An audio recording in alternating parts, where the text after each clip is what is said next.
नमस्कार। क्या आप प्रेगनेंसी के दौरान करवा चौथ का व्रत रखना चाहती हैं और आपको समझ में नहीं आ रहा कि क्या करना चाहिए, किन बातों का ध्यान रखना चाहिए, रखना भी चाहिए कि नहीं रखना चाहिए?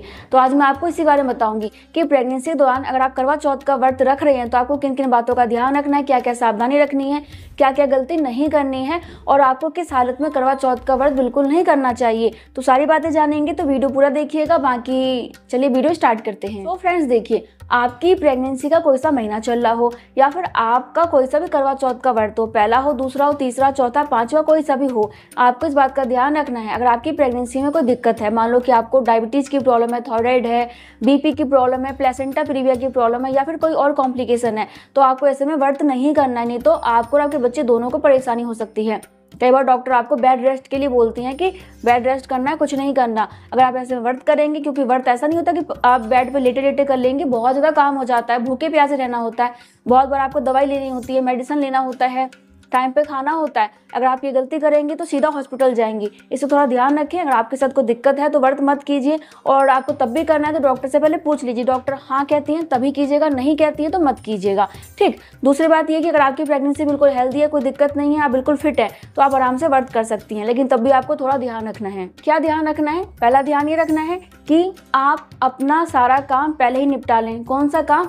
जो कि भागा दौड़ी का काम होता है। जैसे कि मान लो जिस दिन करवा चौथ का व्रत है उस दिन क्या होता है, कई बार ना हम मंदिर को साफ करते हैं, जो करवा होता है उसको धोने लग जाते हैं, साफ सफाई करने लग जाते हैं, तो आपको वो नहीं करना, आपको वो काम पहले ही कर लेना है। चौथ में जो आप कपड़े पहनेंगे वो कहीं और रखा हुआ है, श्रृंगार का सामान कहीं और रखा हुआ है, बिछिया कहीं और है, आपका जो है ना पूजन सामग्री कहीं और रखा हुआ है, जैसे कि आप पूजा पाठ करेंगे। तो ऐसे में क्या होता है कि उस टाइम बहुत ज़्यादा ना आपके ऊपर चीज़ें हावी हो जाती हैं, काफ़ी परेशान हो जाते हो और फिर एकदम से ही ना आपको ऐसा लगेगा कि मुझे एंजाइटी हो रही है। इसलिए एक दिन पहले ही, 2 दिन पहले, जब आपके पास टाइम मिले, आप पहले ही सारा सामान एक जगह इकट्ठा कर लीजिए कि जब मैं तैयार होंगी मुझे ये सामान चाहिए, पूजा के लिए सामान चाहिए, उसको पहले इकट्ठा करके एक तरफ रख लीजिए। दूसरा काम होता है पार्लर जाने का, तो उसका काम भी आपको पहले ही निपटा लेना है।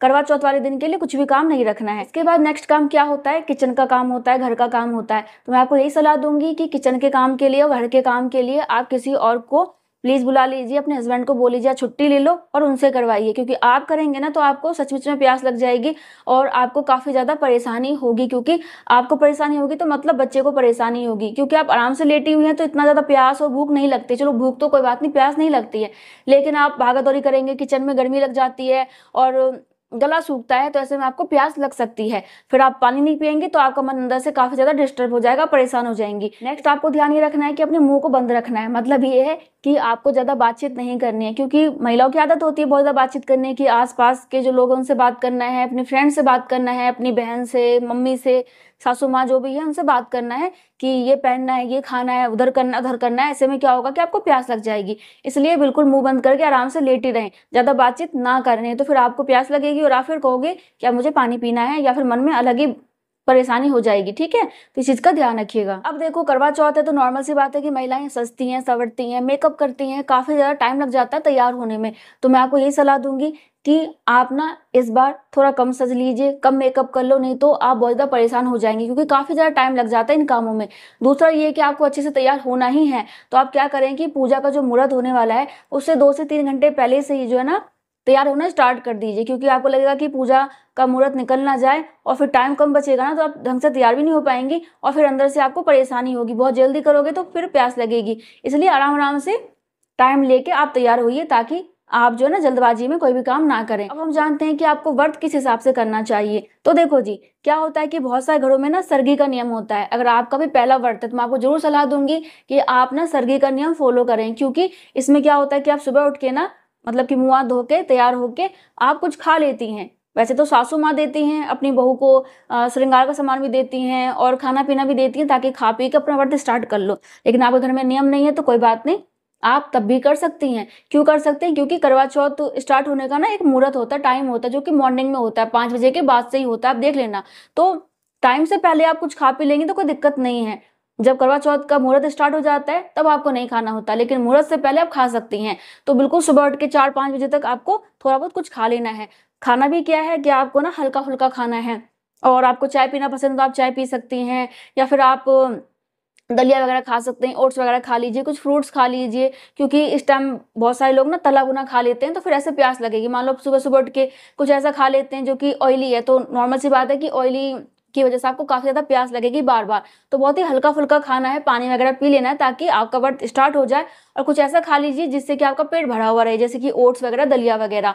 वहाँ की आप बोर्ड भी सर्च कर लीजिएगा कि क्या क्या खा सकते हैं। वहाँ के व्रत स्टार्ट करने के लिए सबसे पहले आपको सुबह उठना होता है, नहाना होता है। जिन घरों में नियम है वो नहा सकते हैं, नहीं है तो कोई बात नहीं, क्योंकि बहुत सारे लोग ना जब पूजा करते हैं उससे पहले नहाते हैं, लेकिन व्रत पहले स्टार्ट कर लेते हैं। तो आप क्या करें कि नहाने का नियम है तो नहा लें, नहीं है तो सुबह उठ के थोड़ा बहुत खा पी लीजिए। उसके बाद क्या है कि अपने इष्ट देव को याद करके, करवा माँ को याद करके अपना व्रत स्टार्ट कर लीजिए। और उसके बाद पूरे दिन आपको कुछ खाना पीना नहीं होता। लेकिन पहला व्रत है तो मैं आपको यही सलाह दूंगी कि पूजा करने के बाद आप हल्का फुल्का कुछ ले लीजिएगा, ठीक है। नहीं आप लेते हैं, पहले से करते आ रही है तो मत लीजिएगा। आपको क्या करना है कि दिन में आराम ज़्यादा करना है। आराम से आप सो भी सकते हैं, कोई दिक्कत नहीं है। नहीं सोना चाहते हैं तो लेटे रहिए, टीवी वगैरह देखिए और मोबाइल वगैरह चलाइए, लेकिन आराम से जो है ना आराम कीजिए, भागा दौड़ी बिल्कुल भी मत कीजिए। और पूजा करने के बाद जो है फिर से आराम कर लीजिए, क्योंकि पूजा करेंगे तो उसके बाद 2 से 4 घंटे के बाद ही आपको चांद नजर आएगा। तो इसीलिए आपको आराम करना है, भागा दौड़ी बिल्कुल भी नहीं करनी है, ठीक है। तो इस तरीके से आप आराम से व्रत कर लेंगे। बाकी जब आप व्रत खोल लेती हैं तो उसके बाद क्या करना है कि बहुत ही हल्का फुल्का से स्टार्ट करना है, एकदम ये नहीं कि ठूस ठूस के खाना स्टार्ट कर दिया, नहीं तो फिर आपको उल्टी की प्रॉब्लम हो सकती है, पेट में गैस बनने की प्रॉब्लम हो सकती है। बाकी मैं आपको तब भी ये सलाह दूंगी कि व्रत खुलने के बाद अगर आपको कुछ ऐसा परेशानी लगता है बॉडी में कि मुझे बेचैनी काफ़ी ज़्यादा हो रही है, उल्टी आ रही है, कुछ भी परेशानी होती है तो डॉक्टर से ज़रूर बात कर लीजिए, ठीक है। वैसे तो कोई परेशानी नहीं होगी, लेकिन होती है तो थोड़ा आराम कर लो, नहीं होता ठीक तो डॉक्टर से मिल लीजिए। और एक बहुत ही इंपॉर्टेंट बात, पूरे व्रत के दौरान आपको ऐसा बिल्कुल नहीं सोचना है कि मुझे भूख लग जाएगी, मुझे प्यास लग जाएगी, कहीं मेरा व्रत खराब ना हो जाए, कहीं ऐसा ना हो कि बीच में मुझे प्यास लग जाए मैं पानी पी लूँ, कहीं प्यास के बिना मैं मरी जाऊँ। ऐसे कई बार सोचने लग जाते हैं कि कहीं बच्चों को कुछ प्रॉब्लम ना हो जाए। तो ऐसे में आपको ना टेंशन हो जाएगी, स्ट्रेस हो जाएगा और आप काफ़ी ज़्यादा स्ट्रेस में चली जाएंगी, एंजाइटी हो जाएगी। आराम से हैप्पी रहिए और अपने व्रत को एंजॉय कीजिए, तो आराम से व्रत हो जाएगा, कोई दिक्कत नहीं होगी। बाकी मैं मिलूंगी नेक्स्ट वीडियो में, तब तक के लिए bye bye, thank you so much, नमस्ते।